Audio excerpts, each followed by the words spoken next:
மத்திய பட்ஜெட்டில் 36 உயிர்காக்கும் மருந்துகளுக்கான அடிப்படை சுங்க வரி முற்றிலும் விலக்களிக்கப்பட்டுள்ளதால் அவற்றின் விலை குறையும் நிலை ஏற்பட்டுள்ளது. லித்தியம் அயன் பேட்டரி கழிவுகள், காரியம், ஜிங்க் உள்ளிட்ட 12 முக்கிய தனிமங்களுக்கான சுங்க வரியும் விலக்களிக்கப்பட்டுள்ளது.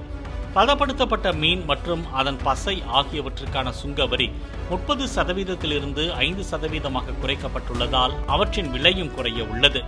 தோலினால் செய்யப்பட்ட பெல்ட், காலணி, மேலாடை ஆகியவற்றின் வரி விலக்கப்பட்டதால் விலை குறையும் சூழல் உருவாகியுள்ளது. டிவி, மொபைல் போன்கள் தயாரிக்க பயன்படும் பேனல் டிஸ்பிளேக்கான சுங்க வரி 10% 20% உயர்த்தப்பட்டுள்ளதால் அவற்றின் விலை உயரும் என எதிர்பார்க்கப்படுகிறது.